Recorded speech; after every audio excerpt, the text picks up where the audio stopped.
सी बात है। तो अब जो आदमी 75 का हो गया, उसने खुद अपनी लंबी उम्र की तैयारी ही नहीं करी, और जब उसने कोई तैयारी खुद नहीं करी है तो उसका परिवार या उसके समाज उनको कैसे तैयारी, वो कैसे तैयारी करेंगे? तो आपका ये कहने का मतलब है कि पहले तो शायद वो 60 साल तक जीता तो बहुत बड़ी बात थी, तो जब तक वो कमा रहा था वो जी रहा था, अब वो 80 साल तक जी रहा है। तो इसके जो परिणाम है वो भी इकोनॉमिक एंगल मुझे समझाइए। इसके इकोनॉमिक एंगल बहुत भयावह है। आज हिंदुस्तान में 60 साल की उम्र में आपने एक आदमी को रिटायर कर दिया। आदमी को अगर 80 साल तक जीना है तो 20 साल के लिए उसको अपना इंतजाम करना है। उसकी पत्नी 10 साल छोटी है तो 30 साल के लिए पत्नी के लिए इंतजाम करना है। औरतें आमतौर पे 5 से 7 साल ज्यादा जीती हैं, तो 35 साल के लिए उसे अपनी पत्नी के लिए फाइनेंशियल इंतजाम करना है और 20 साल के लिए खुद के लिए इंतजाम करना है। आज के इन्फ्लेशन में, आज की महंगाई में कितना भी पैसा आप एक जगह रख दीजिए, क्या वो 35 साल तक खींच सकता है? ये प्रैक्टिकल नहीं है। और जैसे जैसे उम्र बढ़ती जाती है उनके बच्चों की उम्र भी बढ़ रही है जी। जो आज 70-75 का होगा, बच्चे भी तो 50-55 के हो रहे होंगे। वो अपना बुढ़ापा देखेंगे, वो अपनी लड़की की शादी देखेंगे, वो अपने मकान की किस्त चुकाएंगे।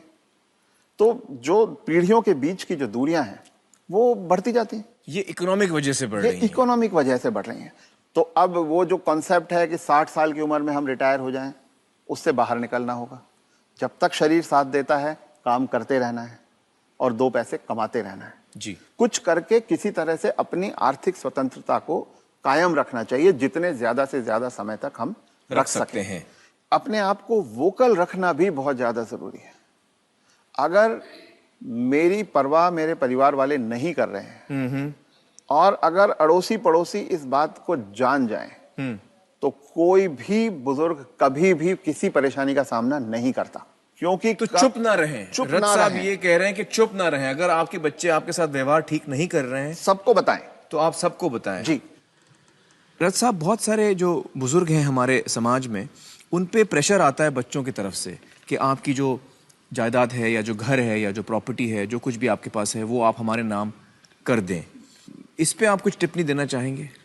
पहला ये कि किसी भी हालत में आपके पास जो भी धन संपदा है, जो भी आपके पास आर्थिक साधन है, वो जब तक आप और आपकी पत्नी जीवित हैं किसी और के हाथ नहीं जाना चाहिए। कितना भी प्यार करते किसी के नाम पे नहीं जाना किसी चाहिए। बच्चे, किसी बहू, किसी पोते, किसी के नाम पे ना जाए, कितना भी आप प्यार करते हो। क्योंकि जब तक अगली पीढ़ी को पिछली पीढ़ी का सामान कुछ मिलता नहीं है तब तक वो उनकी इज्जत करते रहते हैं।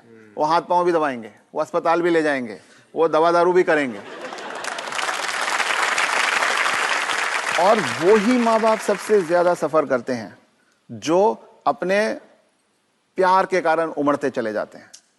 मेरा बेटा, मेरी बेटी, मेरी बहू, मेरा पोता, जो ये मेरा मेरा करना जिसने शुरू किया, बस वहीं से उनके दुर्गति के दिन शुरू हो जाते हैं। इसलिए सबको ये ध्यान रखना चाहिए कि कुछ भी हो जाए, कोई प्रलोभन आए, कोई इमोशनल ब्लैकमेल हो, कुछ हो, उन्हें अपने पास अपनी चीज को रखना चाहिए।